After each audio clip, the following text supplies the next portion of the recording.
میں اس کے بغیر جینا بیکار سمجھتا ہوں۔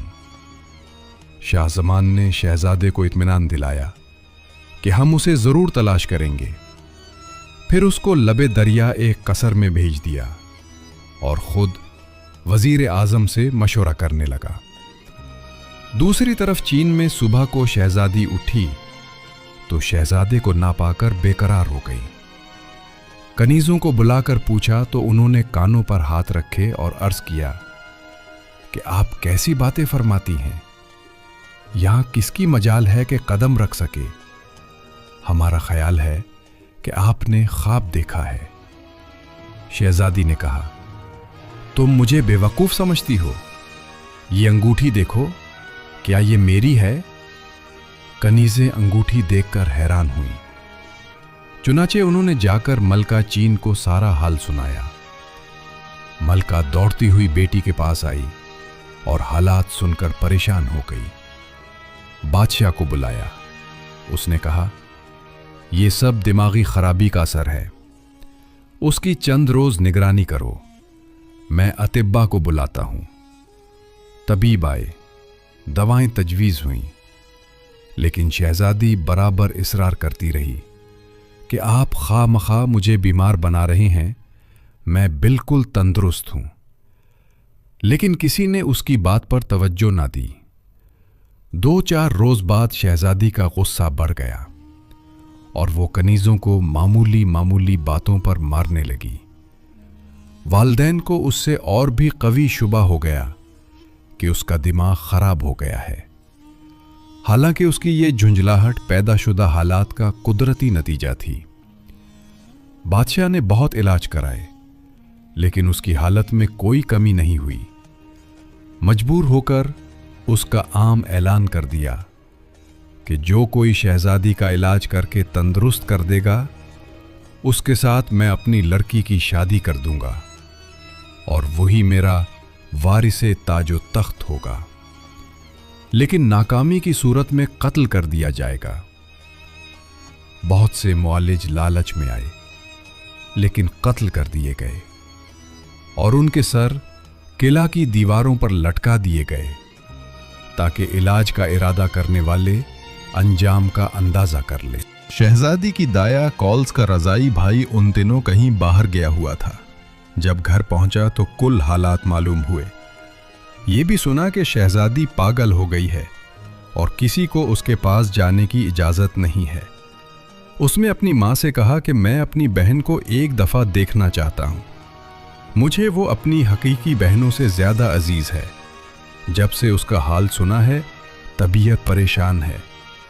ماں نے پہلے تو منع کیا، لیکن اس کے مجبور کرنے پر ایک روز ماں اسے زنانہ لباس پہنا کر اپنے ساتھ لے گئی۔ شہزادی نے دیکھتے ہی پہچان لیا اور بڑی محبت سے کہنے لگی، آؤ مہربان بھائی، اچھے ہو۔ مہربان نے رو کر حال دریافت کیا تو شہزادی نے تمام واقعات بیان کیے، انگوٹھی دکھائی، پھر کہنے لگی کہ مجھے اچھی بھلی کو ان لوگوں نے خواہ مخواہ دیوانہ مشہور کر دیا ہے۔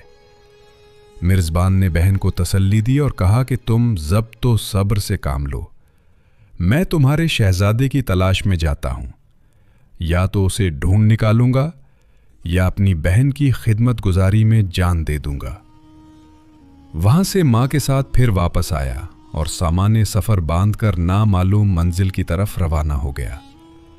مہربان مختلف ملکوں اور شہروں میں گھومتا پھرتا رہا، لیکن کوئی خبر ایسی سننے میں نہ آئی جس سے وہ منزل کا سراغ لگا سکتا۔ اس نے اپنی طبی ذہانت سے اندازہ ضرور لگا لیا تھا کہ جس شخص کو شہزادی نے دیکھا ہے وہ کسی ملک کا شہزادہ ہے۔ شہزادی کے ہاتھ میں جو انگوٹھی تھی وہ بہت قیمتی تھی اور اس کے نگینے میں کچھ مخصوص نشانات بھی ایسے تھے جو اکثر بادشاہوں کے یہاں ہی دیکھے جاتے ہیں۔ اس کے علاوہ مہربان کو یقین تھا کہ جس قسم کے غیر معمولی واقعات نے شہزادی کو دیوانہ مشہور کر دیا ہے، اس سے ملنے جلنے کے لیے اس شہزادے کے حالات بھی مشہور ہوں گے جس کی اسے تلاش تھی۔ 3-4 ماہ کی جد و جہد کے بعد وہ ایک روز ایسے جزیرے میں پہنچا جہاں اس نے شہزادہ قمر الزمان کے حالات سنے اور سمجھ گیا کہ میں صحیح جگہ پر آ گیا ہوں اور اب کامیابی یقینی ہے۔ چنانچہ وہاں سے وہ جزیرہ چندان کی طرف روانہ ہو گیا۔ ہفتوں بری و بحری سفر کرتا ہوا جزیرہ مذکور میں پہنچا، لیکن جس وقت اس کا جہاز کنارے پر پہنچنے والا تھا، ایک موج بے پناہ نے اسے پاش پاش کر دیا۔ قمر الزمان اس وقت اپنے ساحلی محل میں ہی تھا اور اس کے والد شاہ زمان بھی بیٹے کے پاس بیٹھے ہوئے تھے۔ اس جہاز کی تباہی کا علم جب انہیں ہوا تو نیک نفس بادشاہ نے اسی وقت دریا میں کشتیاں ڈلوا دی اور جتنے آدمیوں کو بچایا جا سکتا تھا بچایا۔ نوش قسمتی سے انہی میں مہربان بھی تھا۔ بادشاہ نے آزارہ ہمدردی ان لوگوں کو اس محل میں ٹھہرا دیا۔ جہاز کی تباہی اور مرزبان کا نکالا جانا جہاں قمر الزمان مقیم تھا۔ مہربان نے شہزادے کو دیکھا تو دل میں دعا کرنے لگا کہ خداوند میری محنت باور کی ہو اور یہ وہی شہزادہ ہے جس کی مجھے جستجو ہے۔ سمندر میں گرنے کے صدمے سے جب یہ لوگ بحال ہو گئے تو قمر الزمان دریافت حال کے لیے ان کے پاس آیا اور سب سے خیر و عافیت دریافت کی، تو مہربان نے بہت ہی فصاحت و بلاغت سے گفتگو کی اور شہزادے کو اپنے سفر کے دلچسپ واقعات سنائے۔ قمر الزمان اس سے بہت خوش ہوا۔ پھر چلتے ہوئے مسافہ کے لیے ہاتھ بڑھایا تو مہربان نے شہزادی بدر البدر کی انگوٹھی اس کے ہاتھ میں پہچان لی اور دل میں خدا کا شکر ادا کیا کہ میری محنت ٹھکانے لگی اور منزل مقصود تک آ پہنچا۔ شہزادے کی مہربان کی باتیں ایسی پسند آئیں کہ اس کو وہیں ٹھہرا لیا۔ چند روز میں مہربان نے ملازموں کی زبانی سب واقعات معلوم کر لیے اور پوری تصدیق ہو گئی کہ یہی وہ شہزادہ ہے جس کے لیے میری رضائی بہن دیوانی مشہور ہو گئی ہے۔ دوران قیام میں مہربان نے قمر الزمان کو بہت عجیب و غریب حکایات سنائی اور آہستہ آہستہ اس کا اعتماد حاصل کر لیا۔ آخر ایک روز تنہائی میں قمر الزمان سے شہزادی بدر البدر کا حال بیان کیا اور اس کی انگوٹھی کی تفصیلات بتائیں۔ قمر الزمان کی شدت جذبات میں مہربان سے لپٹ گیا اور شہزادی کی خیریت معلوم کی۔ اس نے بتایا کہ وہ تو آج کل دیوانگی کی حالت میں ہے اور ہر وقت تمہارے لیے بے قرار رہتی ہے۔ اس کے لیے والد شاہ چین نے اعلان کر دیا ہے کہ جو کوئی شہزادی کا علاج کرے گا اس کے ساتھ شہزادی کی شادی کر دوں گا اور اپنا وارث سلطنت بنا دوں گا۔ قمر الزمان اپنی محبوبہ کی خبر معلوم کر کے بے حد مسرور ہوا۔ اس کی ہر وقت کی پجمردگی جاتی رہی، زندگی کے لیے نئے ولولے پیدا ہو گئے۔ شاہرمان اصل حالات سن کر بے حد خوش تھا کہ اس مسافر کی آمد نے لڑکے کی کایا پلٹ دی۔ چنانچہ وہ مہربان کا پہلے سے زیادہ خیال کرنے لگا۔ ایک روز مہربان نے قمر الزمان سے کہا کہ چین چلنے کی فکر کیجیے ورنہ بدر البدورہ زندہ نہیں ملے گی۔ شہزادہ سن کر یہ کہنے لگا کہ مجھے خود ایک ایک لمحہ بھاری ہو رہا ہے، لیکن ڈرتا ہوں کہ والد اجازت نہیں دیں گے، تم ہی بتاؤ کہ کیا کروں۔ مہربان نے کہا کہ آپ یہاں سے سیر و شکار کے بہانے نکل چلیے، ہمراہیوں کو راستہ میں چھوڑ دیں گے اور ہم دونوں چین روانہ ہو جائیں گے۔ راہ میں کچھ ایسے نشانات پیدا کریں گے کہ تلاش کرنے والے سمجھیں گے کہ ہم کسی درندے کا شکار ہو گئے ہیں۔ قمر الزمان نے اس تجویز کو پسند کیا اور والد سے شکار کی اجازت لے کر شہر سے روانہ ہو گیا۔ جنگل میں پہلے سے ہی چند گھوڑوں کا انتظام کر لیا گیا تھا، چنانچہ موقع پا کر شہزادہ اور مہربان ملازمین سے الگ ہو کر چین کی طرف روانہ ہو گئے۔ راستے میں ایک فاضل گھوڑے کو ذبح کر کے اپنے چند کپڑے اس کے خون میں تر کر کے ڈال دیے اور گھوڑے کو دور ایک جگہ چھپا دیا تاکہ تعاقب کرنے والے مایوس ہو کر لوٹ جائیں۔ یہ دونوں منزل بمنزل تیزی سے آگے بڑھتے جا رہے تھے۔ شوق کا یہ عالم تھا کہ پر لگا کر اڑ جائیں۔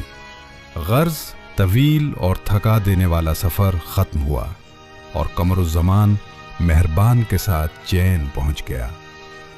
قمر الزمان بےتاب تھا کہ ابھی محبوبہ تک جا پہنچوں، لیکن مہربان نے سمجھایا کہ ہم کو کام قاعدے سے کرنا چاہیے تاکہ کوئی الجھن پیدا نہ ہو۔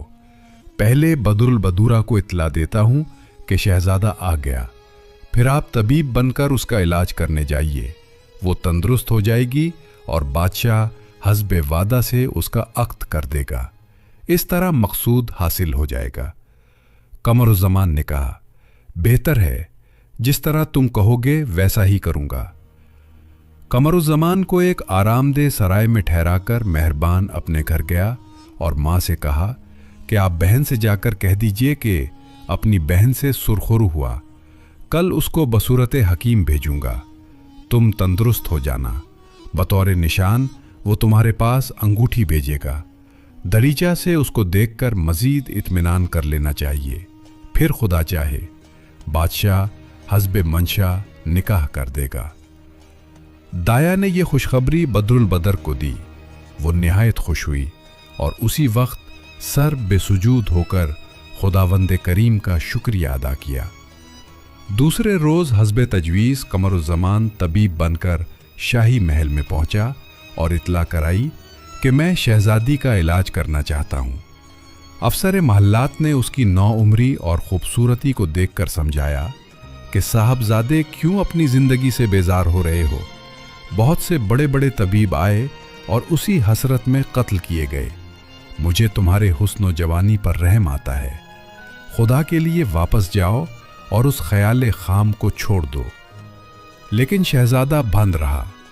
مجبور ہو کر افسر متعلقہ نے وزیر اعظم اور شاہ چین کو اطلاع دی کہ نو عمر حکیم آیا ہے اور شہزادی کا علاج کرنا چاہتا ہے۔ بادشاہ نے حکم دیا کہ بلاؤ۔ قمر الزمان کو بادشاہ کے سامنے پیش کیا گیا۔ شاہ چین نے کہا کہ تم نے کل شرائط علاج معلوم کر لی ہیں؟ شہزادے نے کہا، جی ہاں، اگر میں ناکام رہا تو آپ شوق سے مجھے قتل کرا دیں۔ بادشاہ نے کہا، تم بہت کم عمر طبیب ہو، میں مشورہ دیتا ہوں کہ کل تک مزید غور کر لو۔ قمر الزمان نے کہا کہ یہ آپ کی مہربانی ہے جو مجھے نصیحت فرماتے ہیں، لیکن میں جو فیصلہ کر چکا ہوں وہ بدل نہیں سکتا۔ شاہ چین نے کہا، اچھا تمہاری مرضی، آؤ میرے ساتھ چلو۔ پھر وہ قمر الزمان کو لے کر اس جگہ آیا جہاں شہزادی مقید تھی اور ایک کمرے میں بٹھا کر بادشاہ بدر البدر کی حالت دیکھنے اندر گیا۔ اس وقت شہزادی بہت سخت دورے میں تھی، جو قریب جاتا اسے مارنے کو دوڑتی تھی۔ باپ کو دیکھ کر بھی کوئی پرواہ نہ کی، بلکہ ناراض ہو کر کہنے لگی کہ اس بوڑھے کو یہاں سے نکال دو۔ بادشاہ نے بڑی محبت سے کہا، بیٹی تیرے علاج کے لیے ایک نوجوان طبیب آیا ہے۔ بدر البدر اسخ جوش میں اٹھ کھڑی ہوئی کہ وہ کون ہے اور کیوں میرا علاج کرنا چاہتا ہے، میں اس کو بھی قتل کر دوں گی۔ پھر کچھ دیر خاموش رہ کر بولی کہ اچھا بلاؤ اور اس سے کہ میرا علاج کرے۔